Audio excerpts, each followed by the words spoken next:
we need to be clear on that because it's not feasible. Another requirement we had to do was name a pandemic coordinator and/or team. What we did was we took the team approach. I'll be named as the pandemic coordinator. That'll be a motion you act upon, but we involved everyone. The IAEA leadership was involved, the admin were involved, and their school nurses. And we relied a lot on our nurses because their input matters, right? This is a lot of outside of our expertise as well as most of the board. So we wanted to rely on them to make sure not only we followed best practices, but they themselves as parents felt comfortable what we're doing. So, Mr. Kerr, what I would like to do, there's many more slides to go over, and we're going to go over them.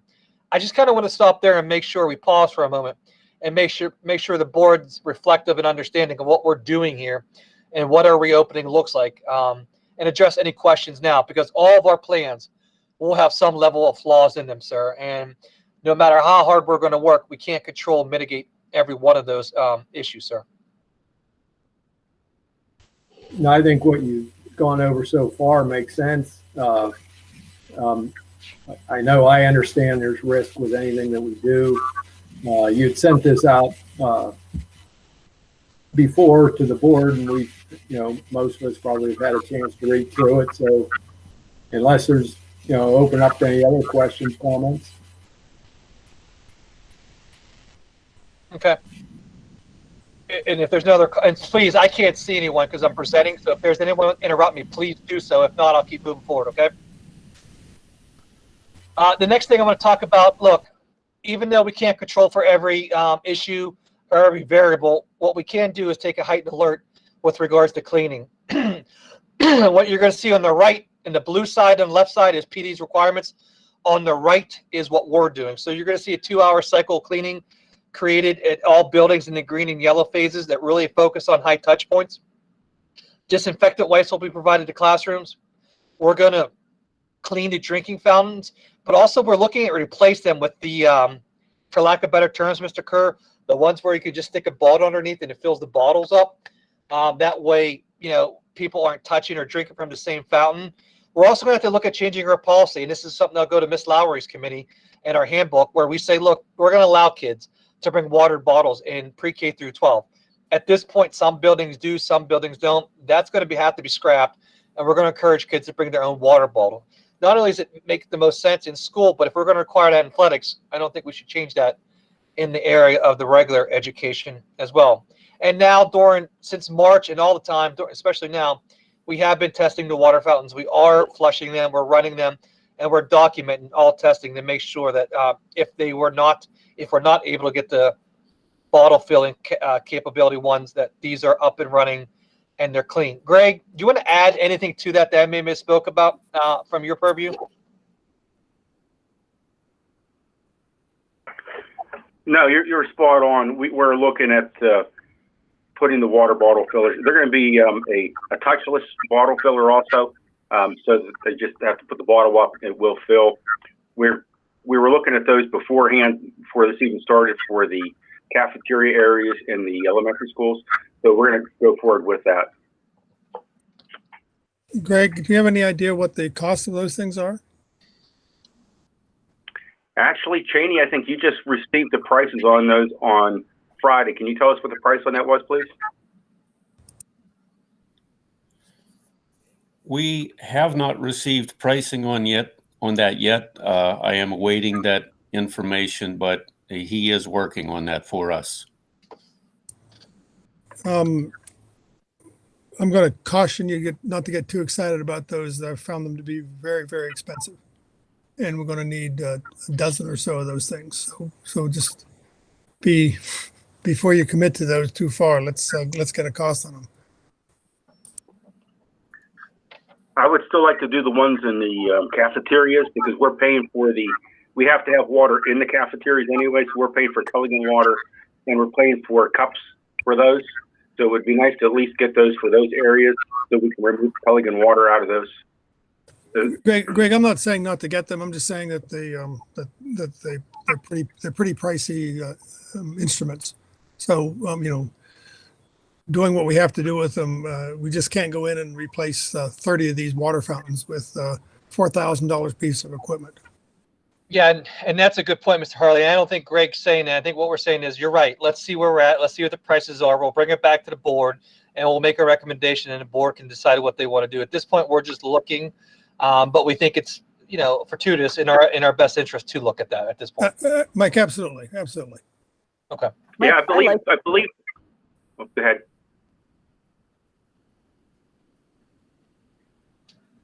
Go ahead, Ms. Lowry.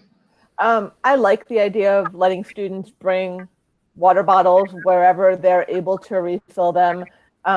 They seem to be more hygienic than a water fountain, which it doesn't matter how often you clean it. I just, some of them are not going to be able to fill up a bottle. And if that becomes problematic, then I think we address the problems as they occur rather than the current policy that says no, and you have to have a note from the doctor. I agree. And Ms. Lauer, not to go on a diatribe here, but if we're going to if we're going to take the stance of all means all and have restorative practice in place and look out for the best interest of the kid, we shouldn't punish the masses for one or two that made a mistake in the past. We're going to change that. We're going to move forward and we're going to treat kids and give them, the trust and respect they deserve until the moment they don't earn it anymore. Then after they don't earn it, we're going to allow them to rebuild that and repair that and do it again, because we all deserve second chances. But in this case, it's not only an academic, a social emotional philosophy value, it's one of cleanliness and hygiene. So I'm hopeful, like when it comes to your way, Ms. Lowry, on your committee, because it'll be part of the student handbook, that we're supportive of that. And Greg, I think you were going to say something, sir. Yes, we're also looking at to see if any of this is covered by grants. So that's something that we've been working on.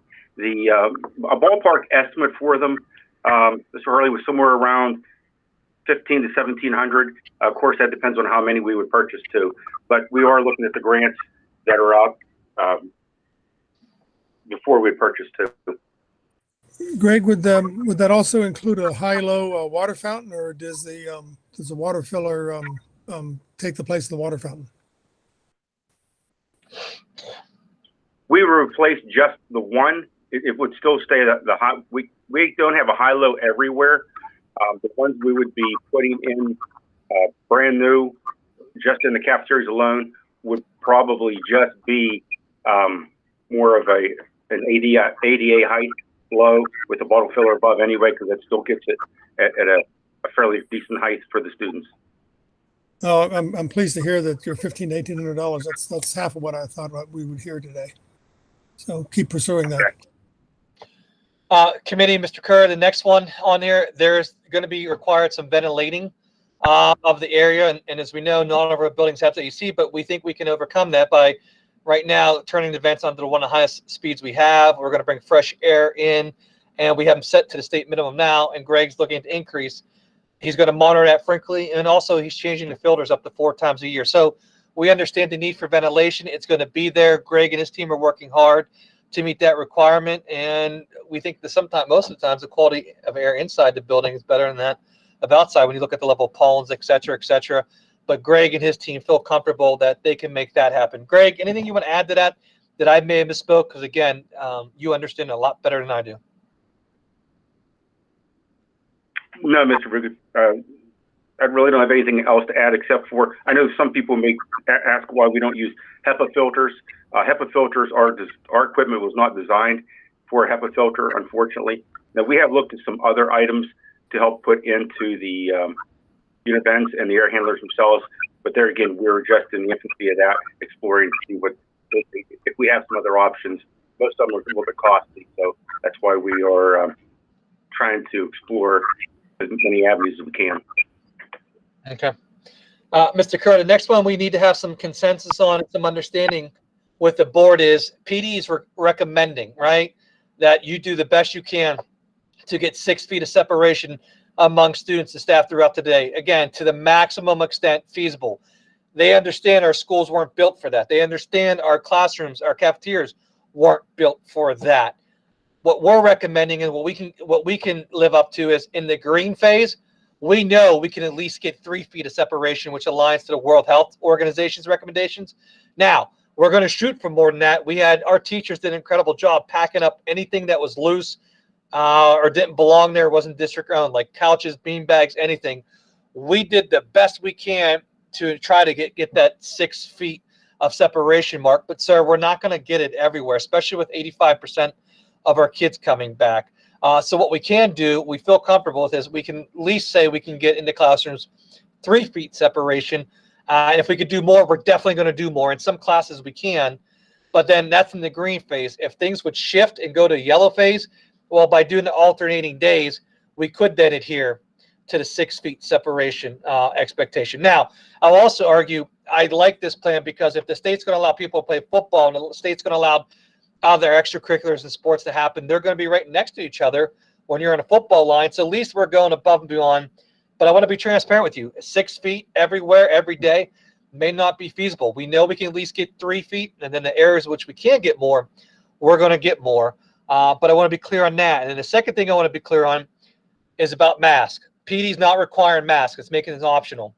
And so what the board has to decide if they're comfortable if we make it optional for families as well. And here's why we're saying that. 2 reasons. One, we're getting phone calls for both. Yeah, they should wear it. No, I'm not sending my kid back if they have to wear them. So I don't want to lose kids over this. So I think we have to empower families to make an informed choice. And then secondly, you have to worry about the kids who may have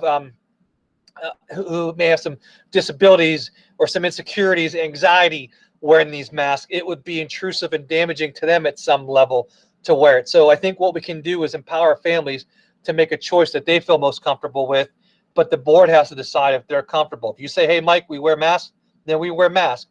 But again, we base this on the 2 points. One, being the amount of calls we got for and against wearing masks. And then secondly, some of the more issues that may educationally arise with kids who have difficulty speaking or hearing or listening.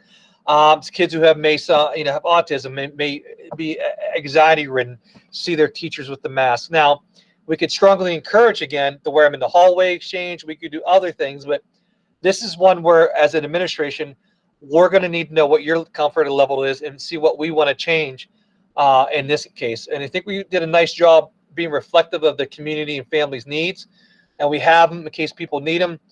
But we want to make sure you're okay with it being strongly encouraged.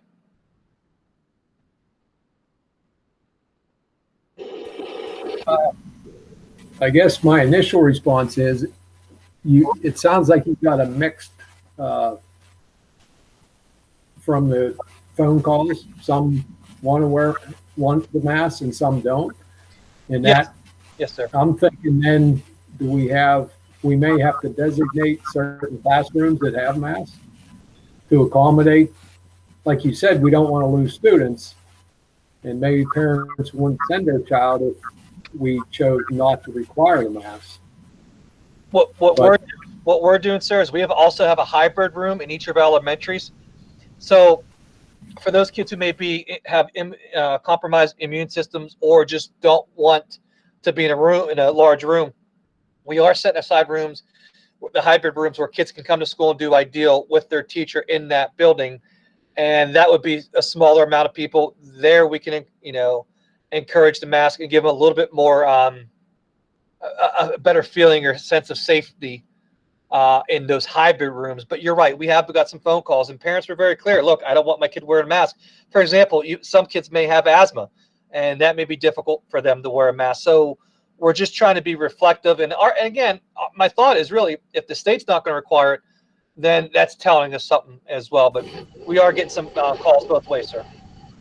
Yeah, and what I've been noticing out in the stores, it just appears that the majority of the people that are not wearing masks are the children, and the parents are with these children. I made it a point to watch who had masks on and who didn't, and it was mostly, I think, the younger parents with children that aren't wearing the mask in the stores.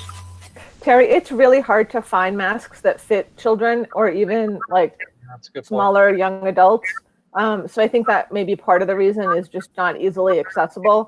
I also know that there are some people who are being extremely vocal at people who are choosing to wear masks. And this is not a political statement. This is a personal health choice. And I think we can set some expectations that, people are making decisions that are best for them and their family. and they don't have to tell you why they're choosing to wear a mask or why they're not able to wear one. And Mr. Kerr, Ms. Lowry's right. Like, we also talked about that. She brings up a great point about this could be a classroom management issue and an educational moment to teach kids about the need of masks too, because that can come up as well. And we thought about that, and that scares us. Rob, anyone else from the committee? Is there anything I missed on the mask? Because I want to be open and honest where we're at with that. But am I missing anything? No, I think Mike, that before you move on, go ahead. go ahead, Rob. Go ahead. I was just going to add, so that the teachers have brought up a good point. And I tend to agree with them that masks are going to take quite a bit away from the educational environment too. Putting the 6 and 7 year olds in masks and then trying to have them, pay attention to their math lesson or their reading lesson is going to be quite a challenge for a lot of those people. So I agree. We should consider it. We should look at the numbers at that time, and we should make the best recommendation for our families. But academically speaking, there's another layer there that we have to consider as well. If I might make a suggestion, I think a lot of the families that do wear masks, I think they would have a lot less objection sending their kids to school if there were masks that were safe for them to be able to breathe in of the medical grade. You know what I mean? If we had access to any that were medical grade for just the kids that had immunosuppressed people at home, just for them, so that even if the other kids aren't wearing their masks, they have less chance to be infected. And I know it's harder than heck to find those right now, though. And Ms. Blank, that's a good point. The committee said, look, each family should provide their own, but the committee also said, try and get some backups, to your point. So we can look into that. And you're right. I don't know how difficult it is to get them right now, but we can definitely look at getting some and bringing it back and see what we could do. You previously allowed us to get 4,000 disposable masks, so we can get that medical grade. I don't know if we can or can't, but we can look into it. But I just want to make sure you're comfortable by empowering families to make a choice, because this only works.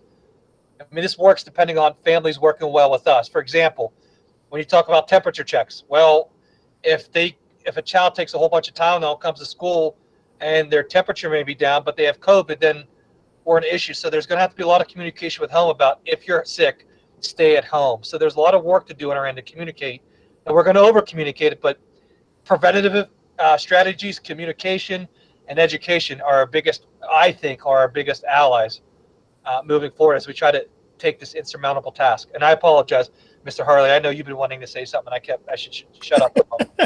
No, Mike, keep going. I assume at some point you're going to talk about busing. Yeah, we'll get to that, sir. Yes, sir. Okay. Before you move on off of masks, the only good thing about this COVID is that it doesn't appear that the kids are affected by it. So I just can't imagine 2,800 kids in masks coming to school every day and that being a useful event. We're going to have to make some judgment calls on this, and I think you're trying to thread the needle here pretty well. And what we could do is we'll ask Greg Chuck to look into the other mask and see what those costs are when we get back, but we're not there yet. But again, let me remind the board, if something happens from now until August, whatever the first day of school is, I can't remember off the top of my head, we have every right to change this plan. But right now, this is the moment we're at, and we're trying to meet that moment. And And Mike, it's important that this plan gets pushed through and adopted by the board so that we can move forward. Nothing happens until this plan's adopted.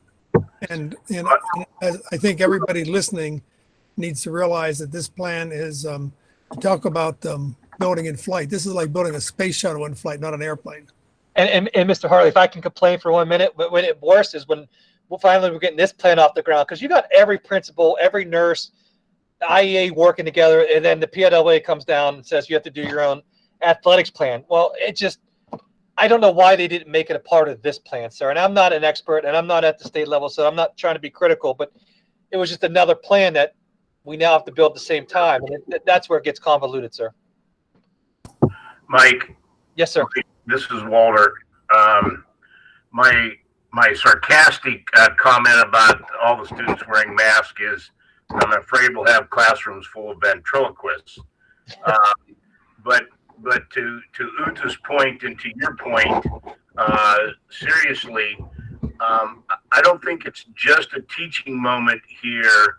I certainly agree with Uta that there's probably kids out there or people out there that are very vocal about people who wear the mask. There's also some out there that are very vocal about people who don't wear the mask. And if one of the issues that we're all struggling with now is various forms of discrimination, I think that healthcare and healthcare choices certainly could be included in that. And my admonition would be for the district to take the approach from the very beginning of class that these choices are private choices, and any chiding or embarrassment or anything that students would cause about students who make different choices is certainly not going to be tolerated. I agree. This is a moment to treat kids how to understand kindness, differences, and I don't want kids to be tolerated. I hate when they use the word tolerance. I want kids to be accepted and loved. And we have some work to do. This is a teachable moment, and we have some work to do. But you know what? I couldn't pick a better group of administrators or teachers to make this moment, and that's just where we're at. And I just want to make sure you're comfortable with it. Again, you could mandate it. We'll go that route too. And I don't want to take that away from you, but I'm trying to be reflective of the feedback we've been getting from the community as well. Mike, I'd like to jump in, echo Walters though. We will not satisfy 2,800 kids and their parents and their families with whatever choices we make in this upcoming weeks. We have to do what's best for the majority of them, and with the full understanding that we're going to upset people who want everybody in a mask and people who don't want anybody in a mask. There's going to be people on the edges that we cannot satisfy, and we're going to have to accept that. Yes, sir. I agree. Ms. Uta, I think you were going to say something. I interrupted you. No, not me. Maybe Cinda. Oh, I'm sorry, Miss Cinda. I think it was Barb. Barb's been trying to talk. I've been trying to talk since the water fountains, but Barbara, if you can wait for 2 seconds, I appreciate it. So with all of the wear the mask or don't wear the mask, I'm totally fine with that. People can decide what they want, but they need to take responsibility for those decisions. And if somebody comes down with a sickness in their home, it better not bounce back on us. So Donald Trump is requiring waivers. I think we need to require waivers or something to make sure that we're not on the hook for other people's decisions. Yeah, I don't know. I have to talk to our solicitor about waivers. I don't know about that one. That's a fair point. It's a good point. And for those who aren't aware, if you want to go to a Trump rally, he's having people sign off on a waiver that they may get it. I just don't know. I don't know if we can do that or not. Miss Cindy, that's something we could definitely look into. And I don't want to misspeak at all, but it's something we can have an answer hopefully by next Monday, ma'am. Yeah, Mike, I would say ask Ron, because my understanding on waivers is they're maybe worth the paper they're written on. I agree. I heard there, like Ohio State did it for athletics, and they called it a pledge more than a waiver because I'll check, Miss Lowry. That's my understanding, but I'll double check though, Miss Lowry. Miss Barker? So I just wanted to weigh in on the mask wearing. Most of our community are not virologists, and they don't understand because they haven't had school, gone to college, further education. The virus lives in your spit, and wearing a mask prevents you from spitting on other people. And, it's important that, the virus also lives in your nasal secretion. So sneezing would spread the virus. So that's why mask wearing is important, not to protect yourself, but to protect other people. And, I'm in favor of wearing masks, at least when the children are moving throughout the buildings. It is an indoor setting, but so that, if you're outdoors, it's less that the virus is going to, spread because you have the air movement outside versus inside. But one thing to think about it is at the bare minimum, should we require masks until the students are screened by the nurse or whoever's doing the temperature? Because the nurse will be within a few feet And if the nurse, screams and they have a fever, that child could already be spewing the virus on the nurse, who then would be spewing, could spread the virus to the next kid and the next kid, the next adult. So that's one of my concerns, is maybe that the kids at minimum should be wearing a mask until they're screened. Yeah, those are good comments, and that's something this committee is going to have to take a real, let me know what you want to do, because whatever decision we pick, there's going to be flaws, like Mr. Harley said. For example, the masks mean nothing if everyone at the bus stop's not wearing them and someone's sick and they all get on a bus, then that bus is infected, and then they all go to class and now their classes are infected.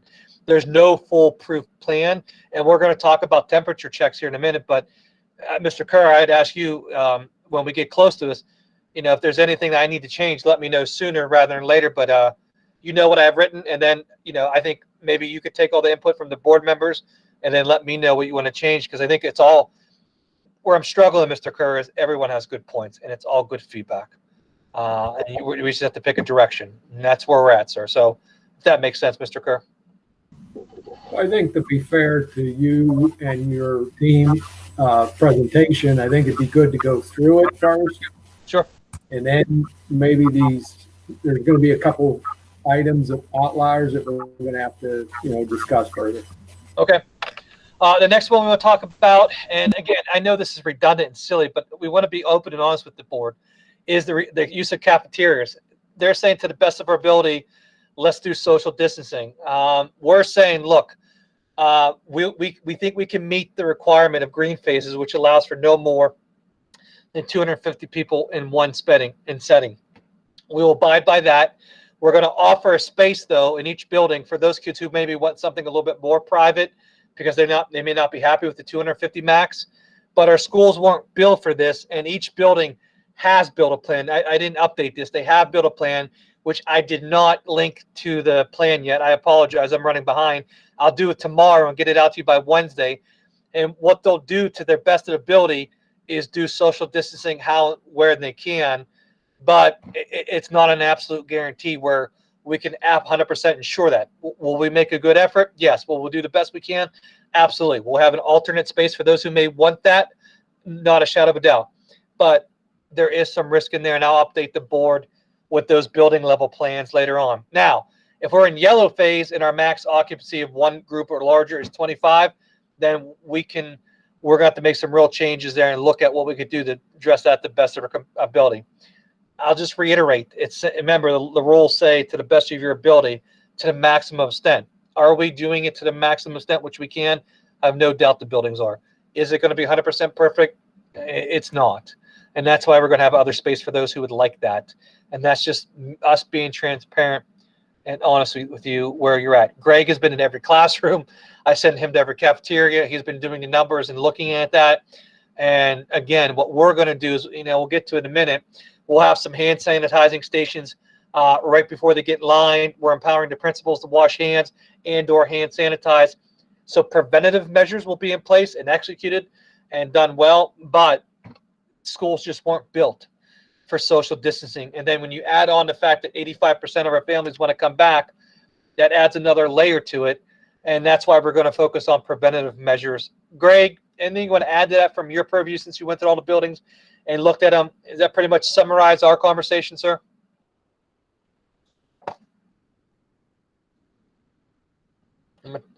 Yes, I really don't have anything else really need to add for that, Mike. Okay.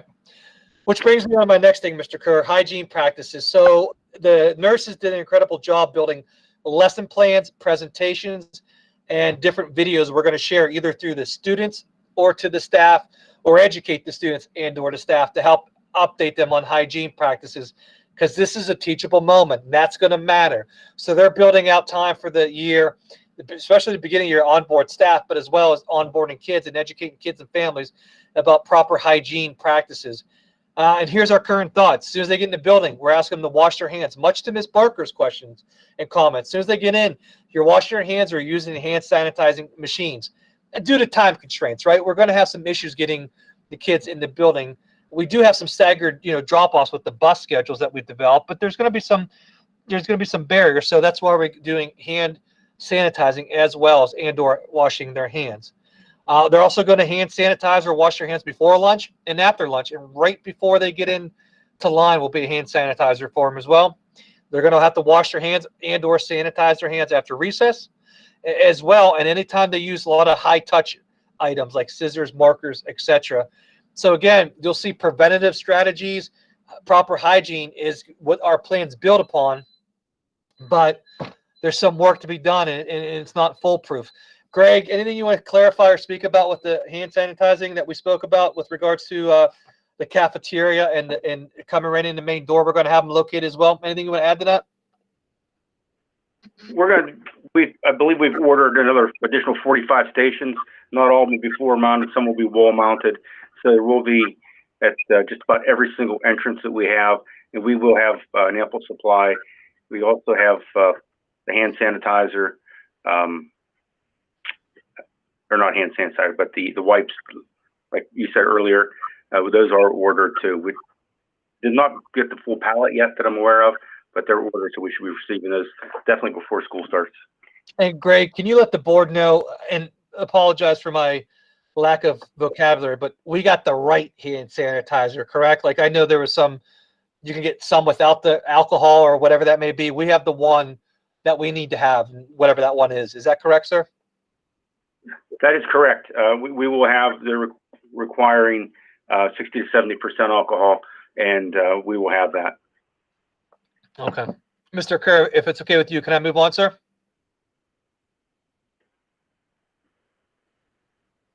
Yes, please. Another part, posting signs. That's pretty self-explanatory. We're going to have signs posted everywhere. We're going to be educating our staff. We're pretty proud of the work they've done there. This one's going to be tough, though. Identifying and restricting non-essential visitors and volunteers. In the green phase, sir, we think we could stay within that 250 limit for gatherings. Maybe have multiple events, allow for smaller crowds. And the yellow phase, we're going to say no assemblies, right? And red also would mean no assemblies. In the cafeteria, if they're serving food or anywhere in the food serving area, they're required to wear masks and gloves, so that'll be done. We're going to look at how we do community-based instruction in the fall, and our coffee store at the high school, they're going to have to wear masks and gloves while they're serving food, as that's a Department of Health regulation. But here's the big one, sir. I'm making the recommendation that we do not allow families to come in and have lunch with their kids at school right now, because I can't control everything and plan for everything, sir. And this is one thing that could cause a spread. But the committee can come back and say, no, Mike, you require them to wash their hands too, and they're allowed in. It's really what you want to do with it. You know, there's a safety side of it as far as the physical safety, but there's also, when we're trying to, mitigate exposure, that was one that we thought just for now, until we get through this hump, until we get through this, we end that possibility. And I need to know if we have your support. So again, if you don't want to answer it now, we can talk later. It's fine. But that's our recommendation. It's not because we don't love our families. In fact, it's quite the opposite. We love them enough that we don't want to spread a virus, and we can kind of control that, sir. And we don't know what parents or grandparents may or may not have it. And that just really extends a whole nother layer that we may not be able to plan for. But again, the committee has the right to tell us to scratch that idea too, sir.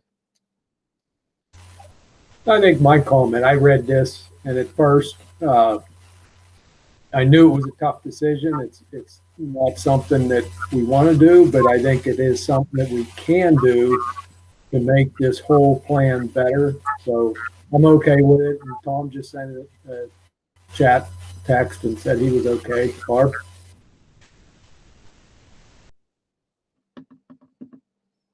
She responded also. She feels outside the rules at this time. So, and again, like you said, this will be revisited. Yes, sir. We can change it anytime you want. Mike. Yes, sir. Mike, this is Walter. I think in some of these things, the central question really is to ask, is the activity central to our core mission? Right. And I'm not so sure that having lunch with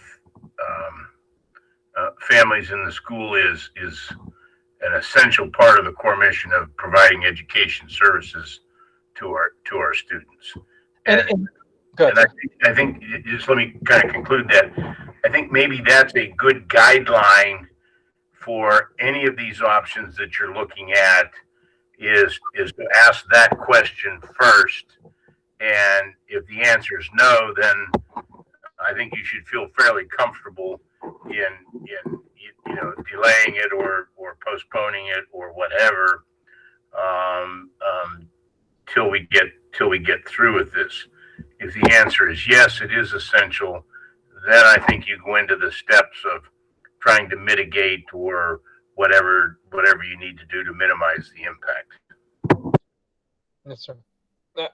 Understood. Next one, let's see where at. This one I have a problem with, sir, and I don't need to go into much detail with you. I do just have a problem with this one where they want us to have guidelines inconsistent for recess. Then why do athletics? Like it makes me laugh when you can't high five your teammate, but if you're lined up against them playing football, you can crack them one. Our buildings are going to do the best they can to develop a plan for recess that falls into the CDC guidelines, sir. But at this point, our thought is this: we'll social distance the best we can, but we don't want to underscore or mitigate the need for connections, social interactions, relationship with kids, and we also don't, want to set up false belief that we can control and mitigate for every single thing. And we'll have social distancing the best we can.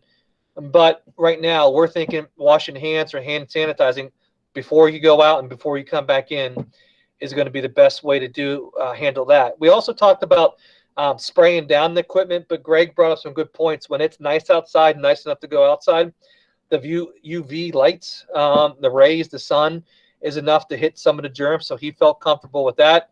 Greg, anything you want to explain on that one now?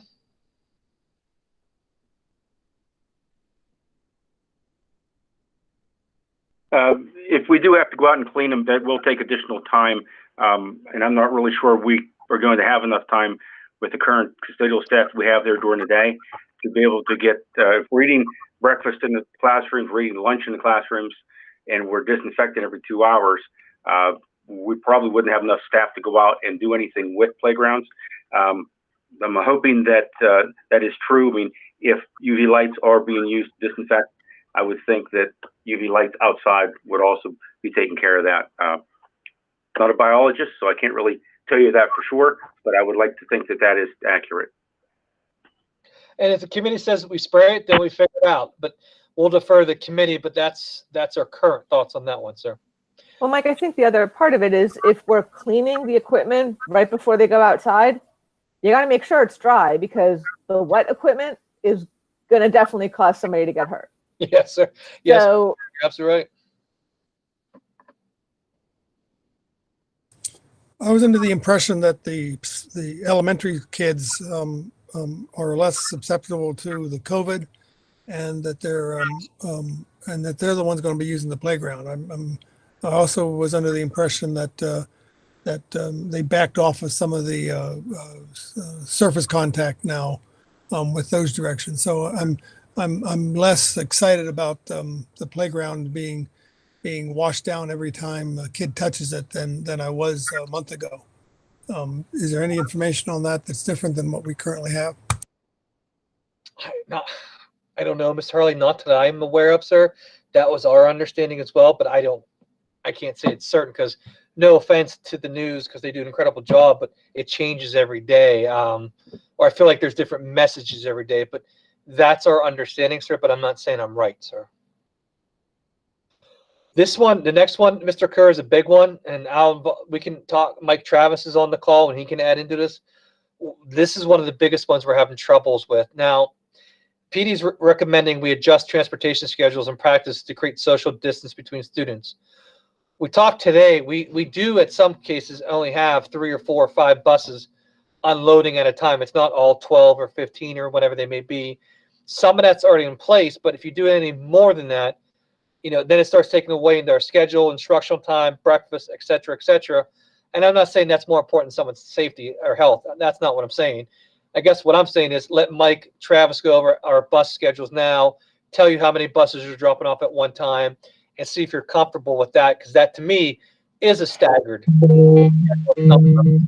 But we also have some limitations, contractual time limit on the day, the number of buses available. I'm not even worried about the cost of the bus, which is another factor. I'm worried about the number of drivers and buses being available. So by the board previously allowing us that earlier start time, that gives us some wiggle room for a staggered start time, but it won't be perfect. And then you add on the fact that, you have to get everyone in the school, or it'll be difficult. But Mike, you want to add to that? Is there anything I misspoke about? You want to clarify or speak to about our scheduling and how we're going to handle that? No, you're right on as far as what our limitations are. Understand that we have a fixed number of buses, a fixed number of drivers to transport students, and to adjust schedules to even create some kind of social distancing on that is going to upset and have consequences in other areas, including education, time into the school, time out of the school, time on the buses, even as far as what we can do to accommodate parent requests. I mean, one of the big issues we have is we're very accommodating as far as dropping students off at alternate locations and picking up at alternate locations, so they're riding multiple buses. So that can create issues in many different areas. So it's an issue. We're doing the best we can with it, and the committee has time. We're not rushing you tonight, but you have to think about, is there anything else you want us to do differently, or anything you think we should do differently? Again, Mike's building a staggered schedule in, so they're not all 10 buses aren't arriving at the once.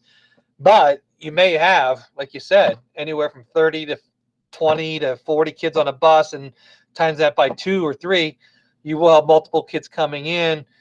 We talked to our nurses about temperature checks. They feel that, look, it may not be the best thing for a couple reasons. One, you could be hopped up on Tylenol, so it can mask the temperature. 2, if it's August 20th and it's hot outside, is it because you have temperature, or is it hot outside? Or 3, what happens when you have COVID but not a temperature? And then 4thly, they don't want to exploit kids. So what our policy would be, our thoughts would be, get off the bus, you wash your hands, either hand sanitizer, wash your hands.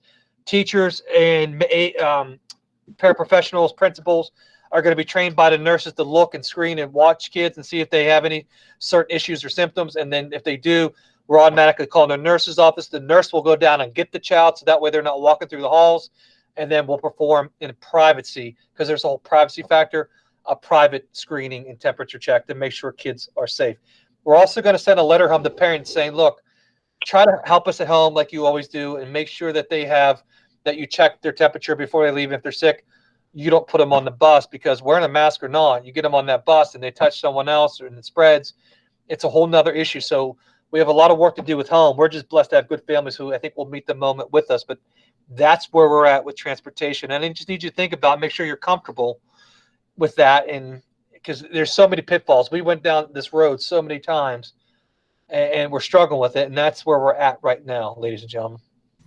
Mike, to be clear here, that the busing is going to be just like it was last fall. The buses are going to be as full as they ever have been.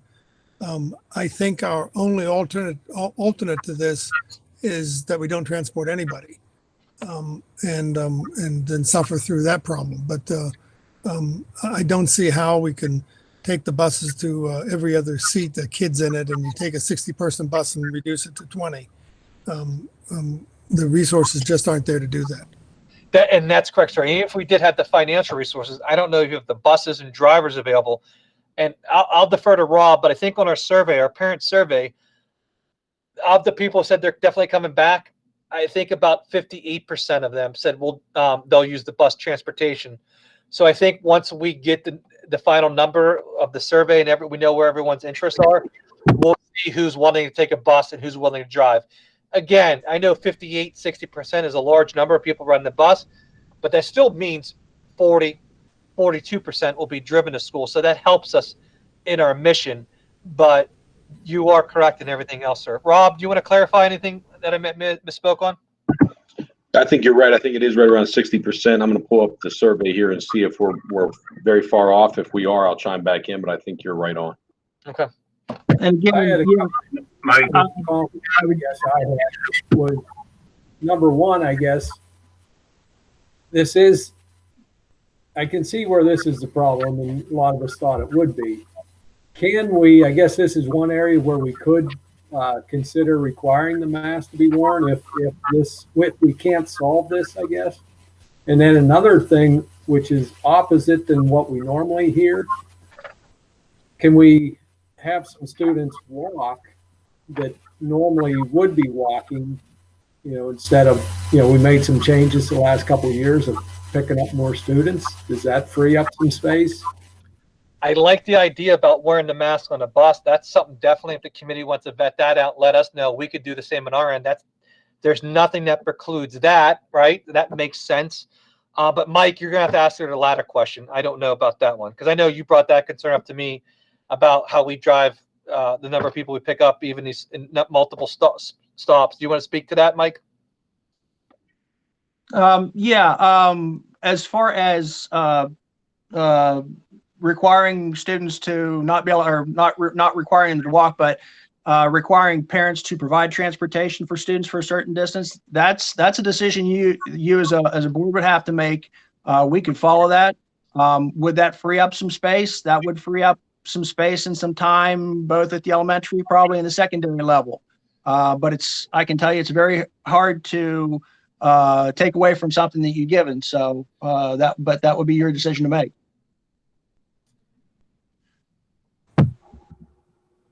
Mike, this is Walter. Yes, sir. Yeah, I guess requiring a mask for the bus transportation, that actually may make some sense.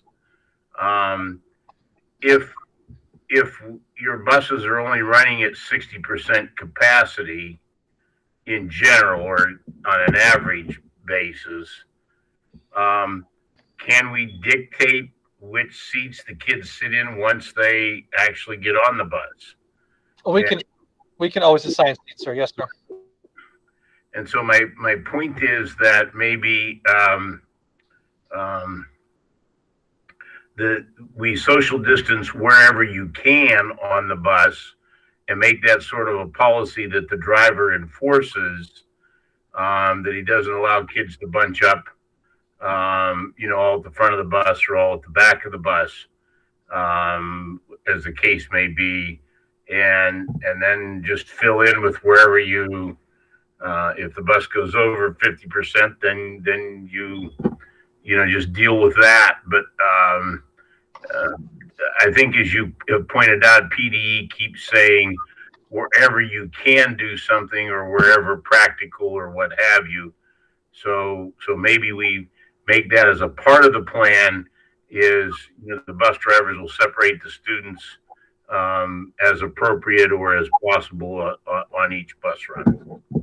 What you could do, Mr. President, you could just say, look, instead of mandating masks, you strongly encourage them and give them that choice again, because it's just a tough decision. It's a tough discussion, but we have options there, and the committee can think about it.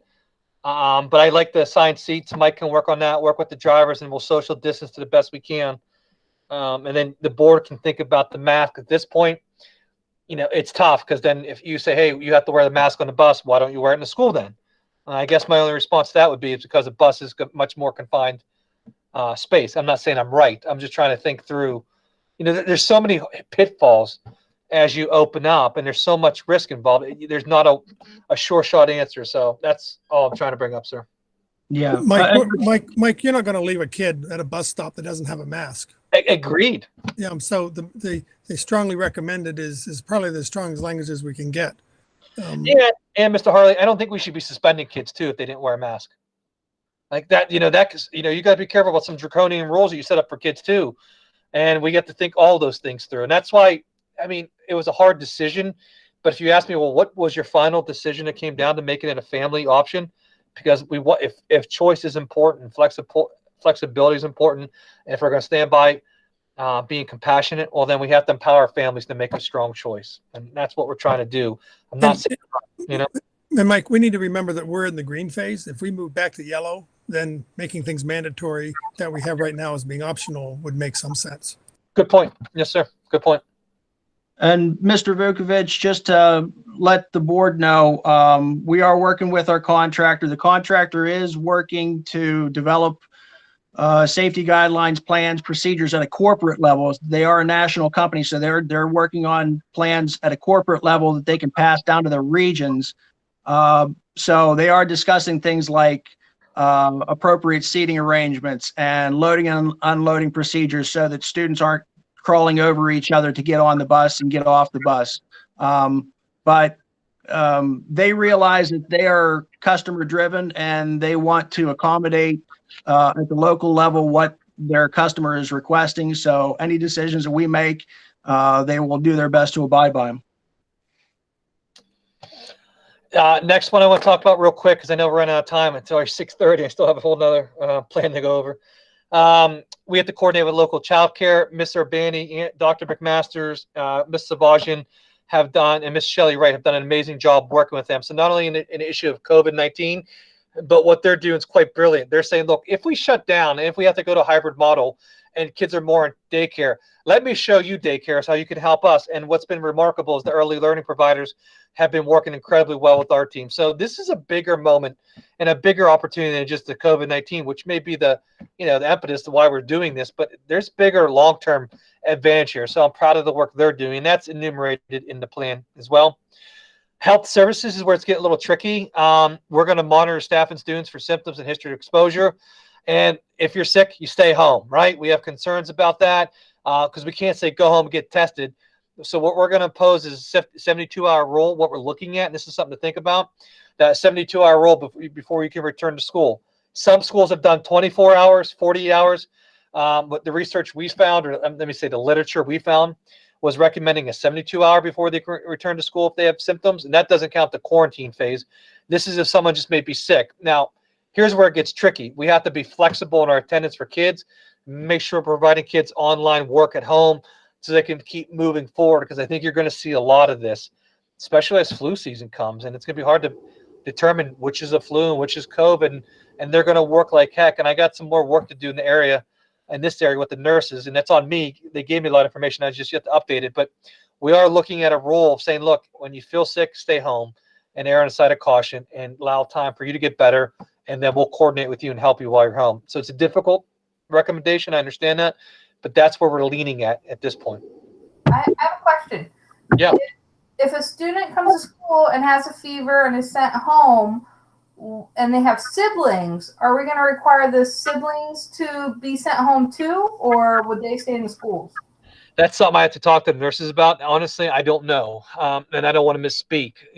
That's a difficult question. Let me talk to the nurses tomorrow, and I can add that to this template so there's some clarity, so the board can look at it and decide if they want to do it or not. I'd like to say I would not like to do that, because if they just have a fever and they're just sick or have a cold, that's different. But I don't know, and I'd like to speak to the nurses, and any input the committee has, let me know what your appetite is as well, and we can take that into consideration. Mike, is there any clarity on the board on the district being informed about a student that does have COVID in an official sort of way, or is it just are we still flying blind? We're flying blind, sir. None of our calls have been returned, and when they are returned, they are answered. They say call PD. So I've got no clarity there whatsoever that I feel comfortable speaking to at this moment, sir. Okay, so we're going to have kids that have fevers and flu-like symptoms, and we won't know if they have COVID. So, and by the time we do know, it may be too late, sir. Yep. Well, no, it will be too late. So nobody's going to inform us. There'll be moms that know more about it than we do. Yeah. So we're hoping. What we're saying now is that if you have a fever and you have flu-like symptoms, you're going to stay home for 72 hours. Okay. Yep. And we're going to send home the kid that's sick, not all the kids in that family or not all the kids on that bus. Yep. And we're erring on the side of caution, because we thought about mandating a test, but sir, not everyone may have insurance. And if they have insurance, it may not be great insurance. And then what happens if they get tested and they don't have it? And then we don't even know if it's, what difference is between a fever for COVID or just a regular fever. So this is what the nurses are vetting out, and this is what they're recommending at the time, sir. But this is where we're at the moment. I'll follow up on Ms. Barker's question, because it's a good question. It's a great question, in fact. But this is where we're at the moment, sir. Well, Mike, sorry, Uta. sorry. Do our policies need to change as far as attendance then if you're sent home, and whoever is managing attendance is really going to have to kind of get a lot of help from the individual schools and the individual teachers to know that the student, while they were not physically at school, they were doing stuff online, so there should be present. You'll need to get buy-in from all of our folks that do our extracurriculars for that decision, because that has a huge impact on that. If you're sick, then you don't participate. And so that policy may need to change as well. And I would like to stop rewarding 100% attendance, even recognizing it. I think it's a horrible thing.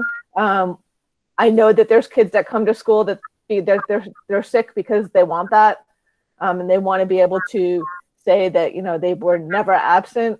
So I think there's a lot that this has had us kind of rethink. You're right.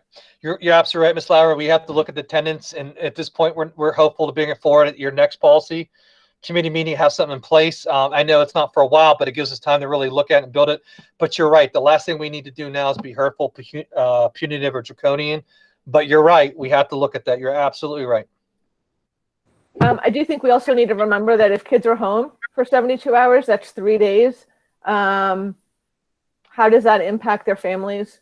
Yep. And it might have some economic impact on families who may not have leave time. It may have other impacts that we're not even thinking of, depending on who their employers are. So I think we really need to think about what that means and what we want that to look like. Because I think 72 hours, while it goes along with the literature, it is going to have some trickle-down impacts that are going to negatively affect some of our community members. You're absolutely right. And we can change it. That's where I'll need input from the committee. This was our original thought. It's not set in stone. So I'd push back the committee and say, think about it. If you want me to change it to 24, 48, we could do that. Or we could start out with this and we can always, scale it back. But that's something I'll follow up with the nurses, and we'll ask the committee to do the same thing as well. Because it's a good point. Mike, whatever we do here needs to extend to the extracurriculars also. Yes, sir. Yes, sir. Agreed. So if a kid has a fever and he's sent home, then he doesn't practice or play for 72 hours or 48, whatever we decide. I thought that was already in place. I believe that it's no, it's not already in place. I believe it will be in place. Those. My understanding is if you weren't at school, you don't get to practice or play. But that could be coach specific then. Yeah, I think that should be. We could double check. Nonetheless, we could double check, and we'll make sure we get that solidified, sir. And Uta, you are correct that if you're not in school, you don't practice or play. Mike. Yes, sir. Mike, this is Walter. A couple things on this. The 72 hours. So, and this is a detail that you and the nurses will have to work out. Is it 72 hours hard and fast? So if a kid, say, goes home at 11 o'clock in the morning because of this, do they take the full day or the half a day, or is it exactly 72 hours, which means they can't come back till 11 o'clock the next day or what have you? So I'm okay with the longer period. I'm just trying to figure out some of the details there that you may have to work out on that. No, I agree. Dr. Minnick, I know you're in the call. Do you remember that portion of it? I don't. If not, I can help the nurses. But Mike, are you familiar with what the nurse said during that discussion point? I'm afraid I don't, Mike. I apologize. That's a specific example. I don't recall what they advised. Yeah, and I don't either, but good point, Mr. President. I can follow up. Next thing we're looking at isolating and quarantine students. Greg's been working with our nurses to find an area which we're going to isolate staff or students who may become sick or demonstrate a history of exposure to this. We're working with Greg again and Jared on getting temporary walls put up, like shower curtains, for lack of a better term, and new nurses' beds and complete isolation areas. that we can use, hopefully get submitted and reimbursed as part of our PEMA grant. If not, we still think the costs are meaningful because we have to have something in place for those kids who may be who may have those symptoms. Jared or Greg, I know I'm running out of time, but is there anything you want to add to that about or update or clarify? We're exploring all options, and we're hoping, I mean, the school health and safety grant that's coming through is allocating $310,000 to Indiana. So we're looking at all the ways we can possibly use that to just throughout all the buildings in different manners, between health, between just the safety of our employees, whether that's, different shields in front of the secretaries, but we will be working on that all summer. Okay. We are working. I apologize. The nurses gave me a plan for returning isolated or quarantine staff and students, how we're going to monitor them, how we're going to check them. I failed to include that. It's at my office, and I'll do that tomorrow when I send this out. That'll be updated. And then the last big thing that we want to talk about is two big things. Communication is going to be needed. I know we over communicate. I know it may upset some people, but I'm okay with that because I rather over communicate, so at least they know. If they choose not to read, that's okay, but at least we did our part to give it to them. So any changes that we make or anything that happens along the way, we're going to try to use our social media feeds, our website, emails, robocalls, and/or letters sent home where appropriate, when appropriate. We're still working on details, but we do think communication is going to be crucial as we go down this road because we don't want parents to be surprised. And I got to give the administration and all the teachers credit because I think it worked during the closure for the rest of this year, that they are aware of what's going on each step of the way. And I know it's a lot. I know it could be overwhelming, but nonetheless, it doesn't remove us, I think, from our responsibility. And lastly, the nurses are working on right now what they could do to protect staff and students who are higher at risk for severe illness. We talked to you about the hybrid room. That's one option. Our nurses are actually sending letters out and following up with them to say, hey, what makes you comfortable? What can we help you with? And they're looking at asthma students, those with compromised immune systems, and we're trying to really talk to them and see where the parents are, treat them on an individual basis and see what they're most comfortable with. And then we're, again, going to definitely encourage mask and allow them to eat in a separate room. So, Mr. Kerr, I do want to show you what the final, when it comes time, it's not there yet. When it is ready, you could see maybe a draft of the final. Let me see. Mike, while you're looking for that, there was one other thing I wanted to point out that maybe adding to Mr. Heinrich's workload. I know we talked about this a couple of weeks ago, the possibility of some sort of ideal coordination with our current program. If you're going to have kids that are in that 72 hours on and 72 hours off and back and forth maybe multiple times, I think it only adds further push to the idea that our in-classroom program is kind of coordinated with the ideal so that the kids can move back and forth as seamlessly as possible.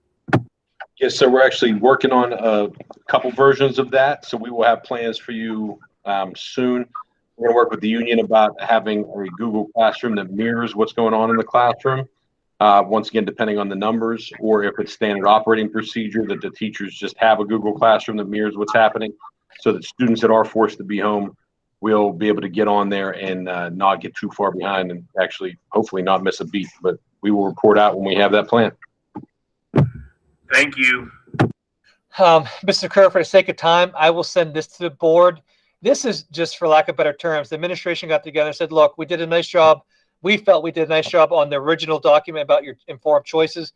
Now we want to continue that so it's easy to reformat. If we sent the PowerPoint home, some people can get lost and it doesn't give enough context. So what we're working on, and it's not done, sir, it's my fault. I just been a little busy. I'll get it done hopefully by Wednesday. We created another document for families to look at that really takes that PowerPoint we just viewed and put it in the easy to read format. And what you'll see is we use these color codes. I know it's silly, but we try to color code everything so people know what phase this one item or issue may be pertaining to, talking about, or a reference to. And then we go and explain what it looks like and what our plan would be. So red, yellow, green, and I know it's not very, it's very silly and simple, but we remind them again, look for the color-coded arrows. There we talk about our pandemic team. There's and it goes in a little bit more detail about the phases. But then you'll see here in prevention, no matter what phase we're in, we're going to talk to kids about the need for prevention, washing hands, proper hygiene. And then what happens if there's a confirmed case in the school, what we're doing. And then here you can see where, look, we talked about not letting people in for lunch. Families come in for their lunch during this time, and we color-coded that as well. We wanted to make it easy to read as possible and to be open and transparent. It's a work in progress, but we just thought this would do a nice job letting people know what we're doing. And I'd like to call out your attention right here where it says building plans. I have not done it yet. I'll do it tomorrow or Wednesday. I'll hyperlink each building's plan in here for the cafeteria or other areas where it belongs. And you can see what they're doing at the building level. So this is a district document. You see we're doing district-wide. Then it allows you to go to your child's particular schools and see what's happening there. We just think it's a nice narrative. It's long. I don't apologize for that either, because I'd rather give them all the information than half the information. But it gives them a choice to see what we're doing and what it looks like so far. So I think we're in a nice spot, sir. So if there's, I'll take any questions you have at this time, Mr. Kerr, before we move on to the item number 2. No, I'll say that, I think what you've done is awesome. Your team is fabulous. I know we all agree that it's a work in progress and it's going to change as the data changes. And, the 4 things I wrote down were the masks that we need to have some more discussion on, maybe the cafeteria, the busing, and then the 72-hour rule of sending the kids home. Yes, sir. And we will follow that up, and I'll try to include it in my plan. I'll try to get it out to you by Wednesday. And again, there's nothing that says we can't just approve this in July as well. There's a meeting July 13th. We're just trying to get it up and running. Okay? Oh, Mike, I have a question. Yes, ma'am. In your document that you're working on to send out to the parents, what if there's a confirmed case in school? It says students, staff, and any close contacts identified will be on a home quarantine for 14 days. The district will be closed down for 2 to 5 days for cleaning purposes. So my question is, have the faculty all been told that they need to have online lessons ready for every day? Yes, ma'am. They're never going to know. Yeah, here's where it's tough. They all been trained on the Engineering system. They all are aware of the need for flexibility and have a Google Classroom up and running. The problem is we just, like you said very well, we just don't know when this would take effect. That's where it's hard. So they are aware, they've been trained, and there's an idea of they have to be ready to go at a moment's notice. And we'll work with staff when that time comes. And that's why we involved the union in our conversations. Rob, did I misspeak at all? Is there anything you want to add to that I may have misspoke on? No, sir, you hit the nail on the head. There's 2 different plans, Ms. Cinda. One is at the high school, we would have like I said, a corresponding Google Classroom that will help the kids or help the teachers help those children that are stuck at home pretty seamlessly. At the elementary level, we're going to have certain teachers identified as those distance learning people who will very quickly be able to work with the classroom teacher and respond with lessons at home for anyone that's mandated to be quarantined as well, so they don't miss anything as well. In fact, we're pretty confident that if we do it right, we don't even have to mark those kids absent. We can just do like we did before, like today, and just say those kids attended school remotely. But we're still developing that, working out the kinks and seeing how many resources we have to allocate to that, but we're working on it. Well, Mike, if you would clarify for me, this plan has to be approved by the board before any preseason work can be done athletically. Is that correct? No, the state misled us. So here's where we're at, sir. You have you have 2 plans. Health and now I don't know why they're separate plans, sir. I can't even answer it. I don't know. We have 2 plans. A health and safety plan, which is the one we just went over. That must be approved before any face-to-face instruction occurs in your building with students at whatsoever. Then my understanding, and Mr. Hurley, I could be wrong, but my understanding is that PIAA got together with the governor's office, and then they required another plan that for athletics and extracurriculars that the board also must adopt. So the way I see it and understand is there's two separate plans. And if you want to practice athletics, again, that athletic plan has to be done first. And I got to tell you this, I'm glad the board waited, because if we would have just rushed, we would have, not intentionally, but broken the law. Because remember, I only got this on June 10th. And that's why we kept shutting everything down till July 1st, go slow to go fast. But they are, the way I understand it, Mr. Harley, they are two separate plans. One, health and safety for the district. Two, athletic health and safety plan. Why they're not all part of the same plan, sir, I don't know. But they are two separate plans, and you would need to approve both. One, before kids arrive in school, work in school, and go to school, and then the athletic plan before any off-season summer conditioning can occur. Now, I'll defer to Greg and Wade since they're head of athletics, and they can correct me if I'm wrong, but that's my understanding. Greg and Wade, is that yours as well? Okay. They're shaking heads. So there you go, sir. That's why we shifted gears so hard. And I apologize. The health and safety plan would have been done, but on June 10th, we got news of this requirement, and we had to try to get it done for tonight, and it's not done. It's a work in progress. I got to tell you, we're going to try to get it done for board consideration on June 22nd, but we'll see. It's hard. It's a lot to it. And if it's okay with you, before I go any further, Mr. Kerr, Ms. Cinda, did I address your question, though? I'm sorry. I didn't want to rush you. Yeah, I'm fine. Just so the teachers understand, what Rob was saying was, the teacher would have to have things ready for the students so that the students could do things online. But it's potentially that the teachers are going to have to stay at home, and the teachers are going to have to be prepared for everything online. So right. I hope they're prepared. And I know it's impossible. Yeah, the training Rob set up and the principals did was wonderful. It gets us in the right direction. But the hard part is, and this is, I'll shut up real quick, but here's my problem with the university. Start earlier and ending earlier. You're hoping that you hit the right time frame. You're hoping you hit that right break. The problem with these breaks is we don't know when they're needed, when they're going to come, so it's hard to plan for it. But we have them trained. There's an expectation out there, and we're working with them to support them because it's a lot on them as well. But we're getting there. We are, Ms. Cinda. Mr. Kerr, are you okay if I move on to the athletic one, Mr. Kerr?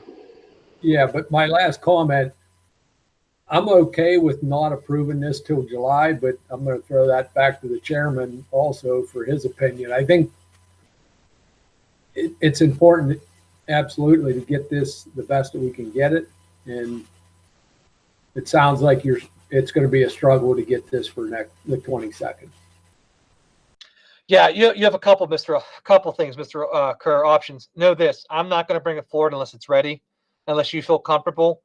But there's nothing that precludes you from saying, hey, have a special meeting on June 29th if you want to approve, or wait till July 13th. You have all those options, whatever make you feel most comfortable.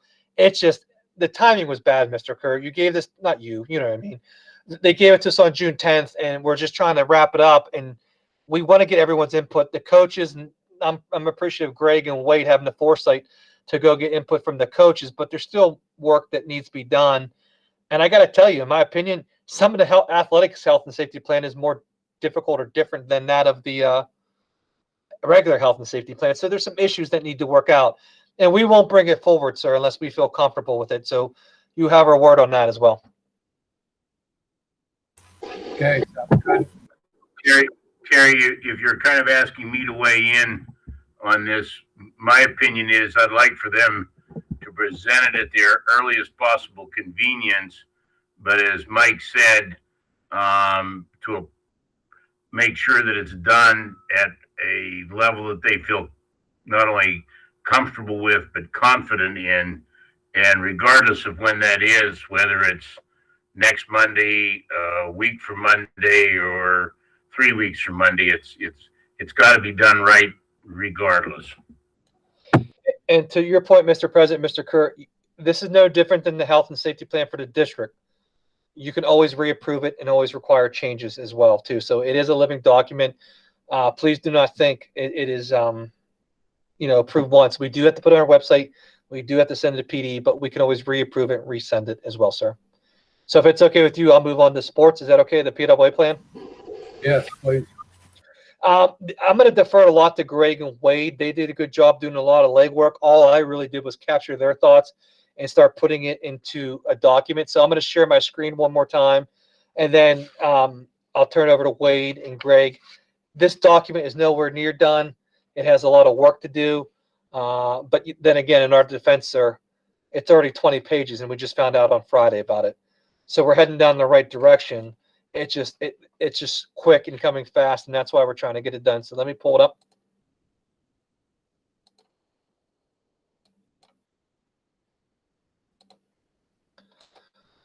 So again, we felt that being clear and concise to our families was important. So we did another document that looks and feels well, reads well, and it really calls out the state real clearly that, look, it's our goal to do this and try to get it done by July 1. But I got to tell you, sir, if we're there, we'll make it forward. If we're not, we're going to pull it off. But it's a goal. It's not a set in stone whatsoever, because I don't know if we'll get it done. Technically, we have 2 days to get this wrapped up. So I'd like to send it to you on a Wednesday. And we're going to work like heck tomorrow and Wednesday to do it. But I appreciate your support that if we don't feel comfortable, I pull it. But we're going to see where we're at. We also did a background explaining how this came to be so people know it's not us, but we're complying to the directions and requirements set forth by the governor's office and PWA. And then we just go through some overall guidelines, and I'll allow Wade to go over that as well. But then we also put levels of risk involved, which I applaud Wade and Greg for doing, so families know what sports have the highest level of risk. And there's some editing that still needs to be done. But we wanted to be clear with families about what to do. We're also required by law to put a safety coordinator, an athletic safety coordinator who's in charge of this plan, on the plan itself and made available, and it's great because he's athletic director. We went through, talked about what the phases look like, and then one thing I want to show before I turn it over to Greg is, and I didn't show up on this one, I'm color coding each sport so they know if it's high, low, or medium risk as well, so that those initial identifications are carried out on every team page as well. I will send this to you. The board has not seen it, so I'm not expecting a whole ton of feedback, especially as it's a work in progress. But understand this, that we're working like heck to try to get it done. With that said, Wade and Greg, do you want to take over and talk about the requirement? Let the board know that yes, this has to be board approved. Yes, it has to be on our website, and yes, it has to be sent to PDE. But you want to go over your thought process, how you worked on this, and some of your big questions, because I know we have them, especially about masks and different things along the line. We want to make sure we're consistent, and we also want to talk about screening, LPNs, and additional questions. So Greg and Wade, can I turn it over to you for a little bit, give some conversation to it? Yes, Mr. Vukovic. Greg, feel free to chime in at any time as well. Mr. Vukovic charged us with the opportunity to develop a safety plan prior to having one made. So we were able to get together, and Greg did a nice job of communicating with the coaches. I think you saw the document information before. All of the coaches submitted a plan using some reference items that we had and we were given.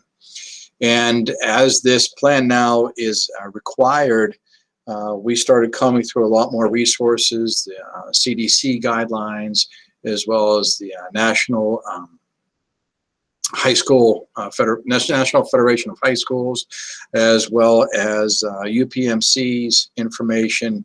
We used an example of another school district, the USSSA, PIAA, just to name a few, as well as our own athletics program, or excuse me, plan from previously, and use that information, been coming through it. And what we discovered was that a lot of our coaches were developing a lot of safety plans, health and safety plans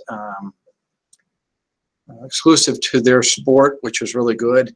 But as we were coming through a lot of these things, we saw a lot of redundancy.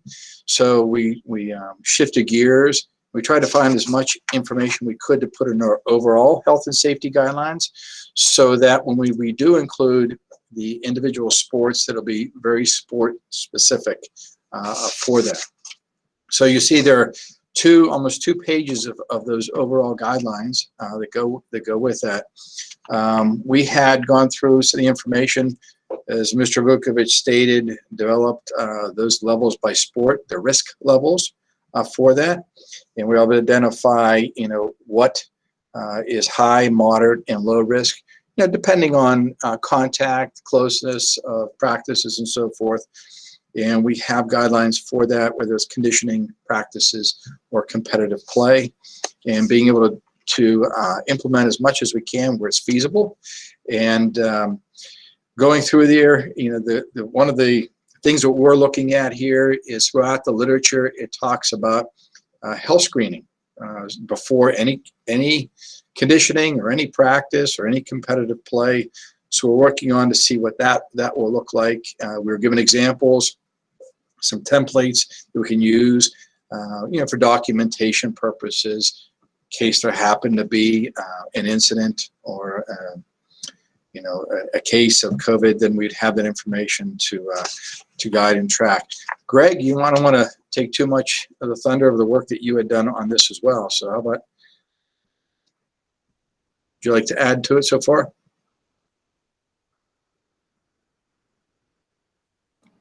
Greg, we can't hear you, bud. Your microphone must be off. I'll continue. See if you can figure it out. Then also, what happens, what does it look like if an athlete reports either ill or we have a suspected case or confirmed case of COVID, trying to mesh those with the guidelines that we have for our academic program as well, so we're being consistent. Important part of this is that we're educating the athletes, we're educating the coaches, any volunteer staff, as well as the families. We're looking at, identifying somebody who can educate those individuals. We're also looking at, what added supports can we have here in the summer to assist with any of these screenings or responses to any concerns, suspicions, or confirmations. You go through art, as Mr. Vukovic stated, our goal the next 2 days will be going through each individual coach's plan and seeing what applies to those guidelines and removing that from the plan, and then including things which are very sport specific, so we can assure in our school community that we do take health and safety very seriously, and that we are doing all that we can whenever and wherever feasible for that. So that is primarily the document. There's some reference information included at the end there, but also we were talking about today having a sign off and an acknowledgement, because we want our athletes, we want the parents, the guardians, our coaches, our athletic community to be able to be aware of those guidelines that we're setting up. The big thing we're going to look at also, Mr. Kerr, is we have our weight room, our weight supervisor room, who we think we can better utilize to come down to the field, not only train kids down there, but help with the screenings, not necessarily temper checks, but interview the kids. How are you feeling? Any symptoms lately? And start documenting that, because right now it's so early, right? I mean, to me, I'd like to see how we get through summer and see what can happen there. So we're going to work on that as well and make sure he's more involved. And Jared had a conversation with them. I think there's an interest for him to help out, but we want to do some screening in this small group to see how it is. So when August comes, which I know is 2 months away, but we have a better idea about how our kids are doing. I got to tell you though, sir, I'll fully surrender. I find some of this plan hypocritical. You can't high five your kid or celebrate with a kid, but you can hit him in the mouth with the football, right? And you can go one-on-one with them on the line. So we're going to do the best we can, but parents and families have to understand there's risk involved in everything. Opening up, playing a sport. And that's why I applaud Wade and Greg for identifying what sports were high risk, medium risk, and low risk. They need to be informed. And no one loves sports more than me and the value they bring. I just want parents to understand we're going to do everything we can, but there's nothing foolproof. Would you agree with that, Wade and Greg? Yes. I was seeing if Greg's microphone is working yet. I think he turned it off. Yeah, I think it's convenient. It works at the one meeting. I think that, right? I think that works well. Well played, Greg. Mike, I do think we need to look at what point in time do kids need physicals for sports, since there was no opportunity to get those done and people need to be able to plan for those. If I can speak to that, I'm sorry, Mr. Vukovich. Greg, chime in or nod or something. I saw some information about that there may be a continuation of last year's physicals, just an update or an acknowledgement or recertification, something to that effect. Wade, is it possible you can work with Greg tomorrow as you're reviewing the thing and try to get some clarity out to the board so they're aware? Because Mr. Barber's right. There's some planning that needs involved, and I think we're going to overwhelm the system real quick, especially if we, stick with the July 1 start date. Yes. So, Mr. Kerr, it has a lot of work to do. I'm not saying it's anywhere near to be a board approval. We're working like heck, but we did want to be upfront with the board about what the requirements are and what it looks like at this point, sir. I'm good if there's no other questions. We can move on. Mike, this is Walter. I'm just going to reiterate. I know we can always change it, but we got to get the basics right. And whatever time it takes to get that is whatever time it takes to get it. It's not our fault, our staff's fault, or anybody's fault here in the community that this requirement is placed upon us prior to the start of these activities. I agree 100%, sir. So we're going to do the best we can, but I may come back to the board and say, look, can we have a special board meeting into June or just wait till July 13th, depending where we're at. And we'll know more tomorrow. I know Greg, Wade, and Rob and I met today. They understand the sense of urgency. I know they'll be working on it, but I knock on wood. I have nothing on my calendar on Wednesday. So Mike, this plan for athletics, I think some of the same guidelines hold true for all of our extracurriculars, whether it's, orchestra or theater or the band. And I think those entities should be on that plan as well, so that we're not targeting or pulling out athletics as being different or special. Or you're absolutely right, Ms. Lowry. Like, not to be gross, but think about how much spit's used in playing a musical instrument. Mm-hmm. Right? You're absolutely right. So I talked to Wade and Greg today. I know they already started the conversation. It's just, it came so quick, Ms. Lowry. We don't have anything in writing. That's our goal tomorrow. But yeah, the point's well taken, ma'am. You're right. Mike, go ahead, Walter. This is Walt. Just real quick, Mike and I actually had a conversation this morning, and I told him that as far as I was concerned, yes, we need to develop these two plans because we're under the gun here. But once we get out from under that, I wanted him and his team to take a more comprehensive approach to this and kind of combine all this so that we meet their requirements, but at the same time do it in a much more logical, prodigious effort here rather than just kind of the shotgun approach. Mike, the requirement from PIAA is for only athletics. I didn't see any requirement for the extracurriculars. Uta's right. We need to develop those criteria in parallel with this, but the regulations on the band or drama wouldn't be part of this submittal. I would also encourage you to focus on the fall sports and fall activities, and get those right.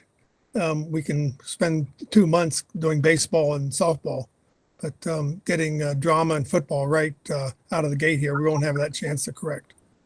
Yes, sir. Mike, is this PI a requirement for a plan just for summer, or is it for? Are they seriously talking about that this is for fall and beyond? I want to say, and don't quote me, Ms. Lauer, because I'm not positive. I want to say it's for fall and beyond because it talks about the NFL, it talks about college as well, and it talks about half occupancy at games. I think it starts with summer, but I want to argue that it goes into the fall, but I'm not 100% certain. But that is my assumption.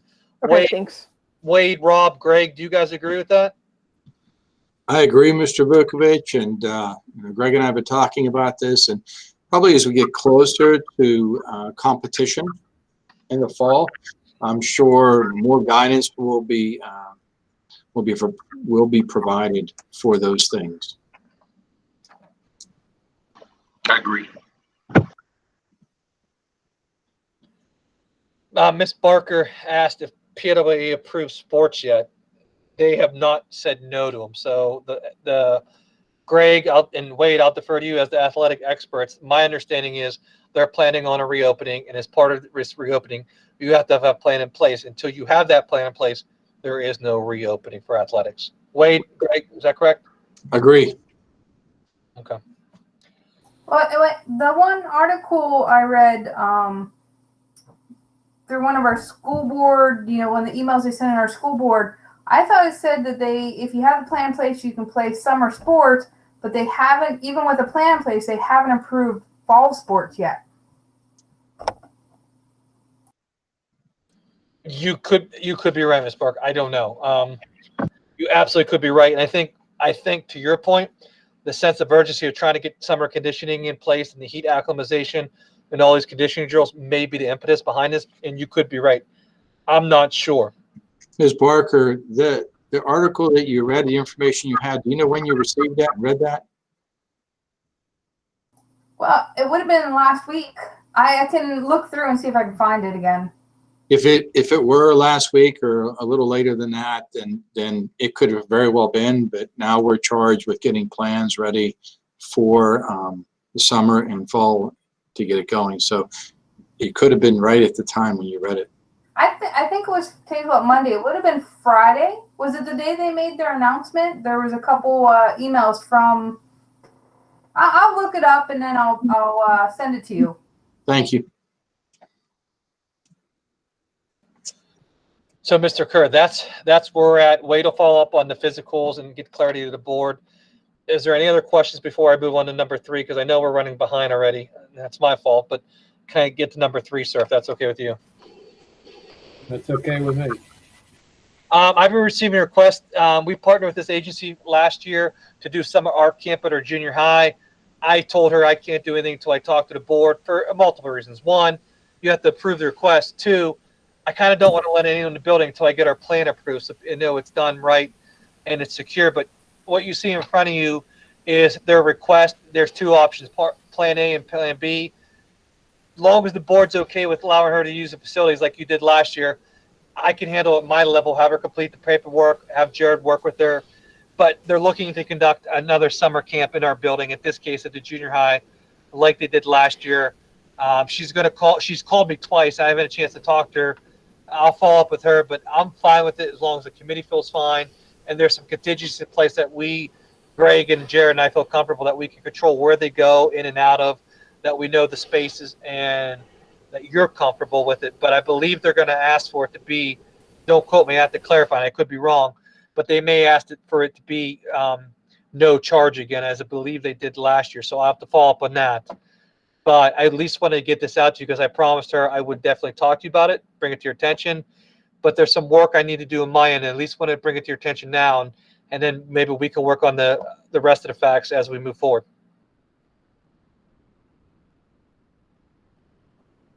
So, Mike? Yes, ma'am. What group is it? I can't remember the name. The Indiana Arts. Her name's Patricia Dotson. I just can't remember the name of the group for the life of me right now. I could search my email while we go to exec session. I can give you the name of the group. That's okay. But my second question is, for consideration, in the past, if they weren't charged, it was also a situation where we didn't have to do deep cleaning after they were gone. So that's going to have to be taken into effect also, into account. You're right. It's a different scenario. Last year was just business as usual. It's a different environment this year, and the points well taken. And that's why it's definitely up to the board. So Mike. Yes, sir. This is just real quick. That does raise another issue in that whenever our policy on allowing outside groups to use our facilities, in some cases, it was just for the additional janitorial, or, if there was, we had to call in a custodian or whatever, then they might get the charge for it, or they may not.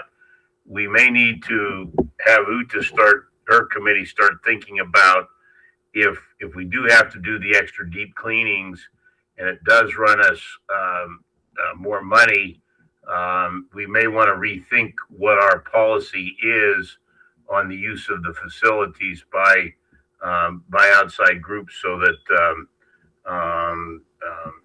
we don't get hurt financially in this. Depending on how we can look at how that policy is worded, because depending on how it's worded, this might fall into just janitorial cleaning that's needed. And we can determine how much that would be. So we need a cost from maybe Jared and Greg, or somebody can help get us a cost, like an average, depending on what space you're using. Obviously, cleaning a gym is going to cost more than cleaning a classroom.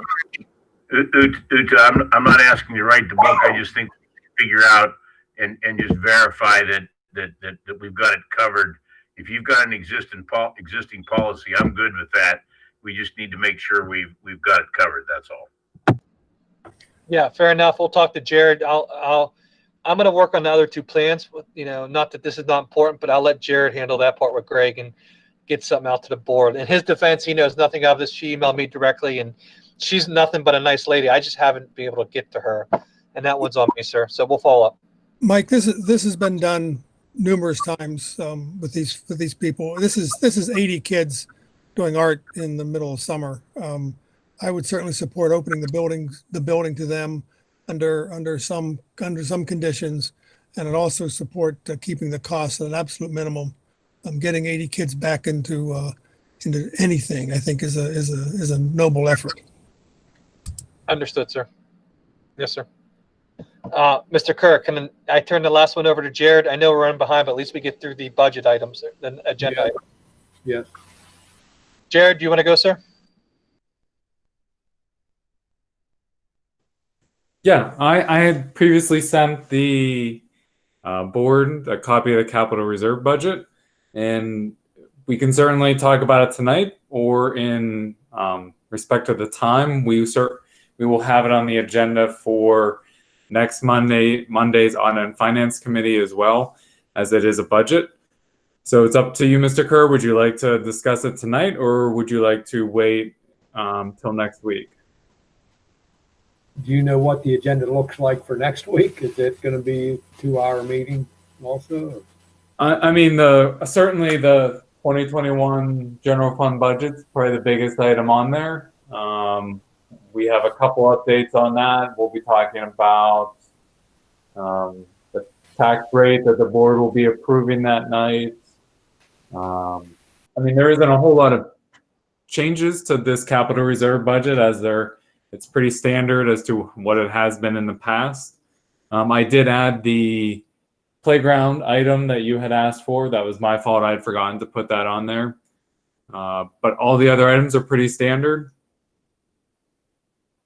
And we can certainly, I can send the update up to the board, and we can discuss it in more detail next week. I'm okay with pushing it off because, like you said, you sent it out to us. Everything that I expected to see on there, other than the playground, like you just mentioned, was added. So, yeah, Mr. Trout and myself went through it last week. Any items, he's certainly the expert on what items he sees, as immediate needs coming into next year. We put on there. We've added some of the other items that need to be taken care of in the next year or two as well as placeholders. So we feel pretty comfortable with it, and we can. I will send out a revised version, but we will place it on the audit and finance for next week as well. Yeah, it sounds good. The only thing I was going to add to that, and we can discuss it further next week, is picking a schedule and a funding source for these pike roof replacement. I think, to be fair to Mr. Trout, we ought to give him a target to shoot at as far as when we would want to see bids again and when we plan to replace the roof, so that we're not doing this at the last minute, next year. So. Yep, we can talk about that Monday, or we can talk about that at the next building and grounds meeting as well. As if we're going to get multiple bids on that and not use the statewide bids, right. We will have to come up with a formal bid document to send out, and that will take some time. Yeah, and that's something else I wanted to discuss too. But that's a good point. We'll just put it on next month's building grounds. It's already on the budget there, so. Yep. Terry, would you want to put the repair costs, the East Spice roof repair costs on this budget, or is that coming out of some other line item? That depending on the amount, I mean, that stuff like that typically comes out of Greg's maintenance budget, his normal maintenance budget. Where does that show up, Jared? That's just the general fund maintenance budget that is approved as part of the general fund. Is that like $200,000 that he dips into to repair things like this? No, I mean that's why I said it depends on the amount. I mean, if it comes in at $50,000 or $60,000, he does not have that amount. But the quote that he has for, I believe, was $12,000 would come out of his general operating budget. Can you, off the top of your head, can you tell me what that is? His entire budget for everything he does in a year, I believe, is $500,000. Does that include the capital stuff that's on this list, or is that just this? Is that just the stuff that he has access to? That's just his day-to-day operations. So he has 500,000 plus the money that he spends out of this budget. Yes. Okay. I mean that's toilet paper, that's paper towels, that's cleaning supplies, all other maintenance items. You know, a boiler breaks, that's fixing that, those type of things. Okay. I would like to congratulate Greg on getting 7 of these items off the list, and the majority of them are less than budgeted. So, again, I'd like to congratulate him for pulling that off. Do we have any information yet about more bids for repairs on these pike roof, other than just the one that we have? No, we've not received anything new. I've reached out. There are 4 or 5 people who's already been communicated to that we're needing the price. I have not heard back at this point yet.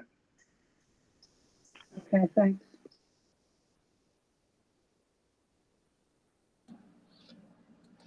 Mr. Kerr, if there's nothing else, would you like to end the meeting, sir? I'm good. Okay, everyone. Thank you very much. Appreciate everyone's time. Have a good evening. Okay, thank you.